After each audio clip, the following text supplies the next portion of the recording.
Let me start with this. You didn't hate yourself. You just didn't recognize the version of you that has been running your life. Because that version of you isn't the real you, it is the strategy survival. A personality you pieced it together layer by layer. So you could have been safe, liked, protected, praised, invisible, whatever it took you to get there. And guess what? It worked.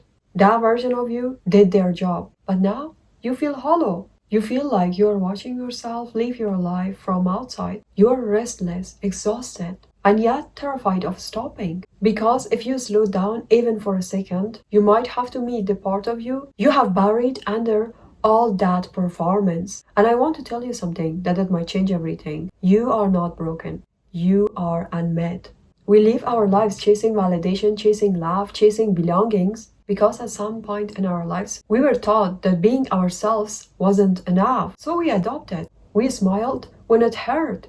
We agreed when we wanted to scream. We made ourselves pleasing, polite, digestible, small. And guess what? The world rewarded us for that. But let me ask you, at what cost? You wake up one day and you didn't know who you are anymore. You can't tell the difference between your real desires and your fear of rejection. You can't remember the last time you said no and you mean it. You love others so deeply, yet feel like nobody really sees you. And you wonder why you're so tired. And here's why. You spend your whole life abandoning yourself in the name of belonging. But belonging that requires you to betray yourself isn't belonging, it is bondage. And that weight that you carry in your chest, that ache doesn't go away. No matter how much you succeed, no matter how much you prove yourself. That is grief. Grief for that version of you who never got to exist. Grief for the child who was punished for being sensitive, loud, soft, curious, different. Grief for that version of yourself that you shrank to just fit in. Yes, that is grief, and it is secret. It is not a flaw. It is not a weakness. It is evidence that there is still something inside of you that remembers. Remembers who you were before the world told you to be. Before you edit yourself to be accepted. Before you tucked your soul into the corners of your personality to just survive.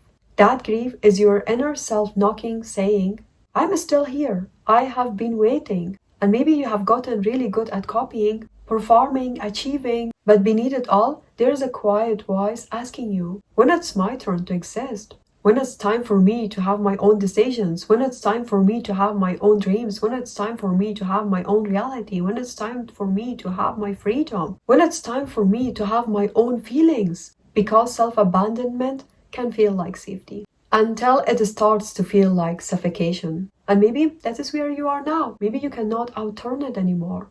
You can't unfeel what you have been buried. So let me tell you the truth. You are not too much. You are just around people who asked you to shrink. You're not broken, you're buried.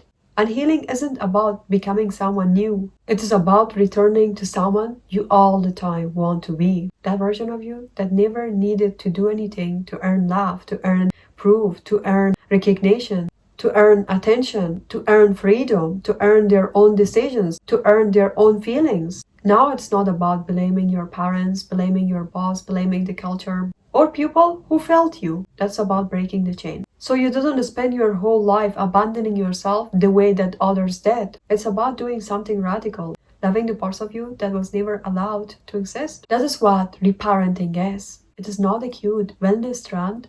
It is the daily choices that you're choosing for yourself. It is the daily decisions that you are making for yourself. It is the daily courageous act that you need to take in order to become that person that you wholeheartedly want. Let's talk about how. Loving yourself is not a feeling. It's not about standing in front of a mirror, chanting affirmations that even you didn't believe. It is not about bubble baths and lighting candles and ignoring your deeper needs. You know, self-love is a discipline. It is how you show up when you feel unlovable. It is the choices you make while the critic in your head is screaming and you still choose compassion. You want to love yourself? Stop waiting to feel worthy and start acting like someone who is. That is where it starts. Not in the perfect moment, not when everything is calm, not when you finally feel healed, but in messy, ordinary moments. When you're anxious, you tempt to betray yourself again to just feel safe. And that is the moment that you should pause, to choose differently, to say, I see you, I'm not leaving this time. Loving yourself is to choose to feed your needs before they become crises. It is letting yourself to rest before you burn out.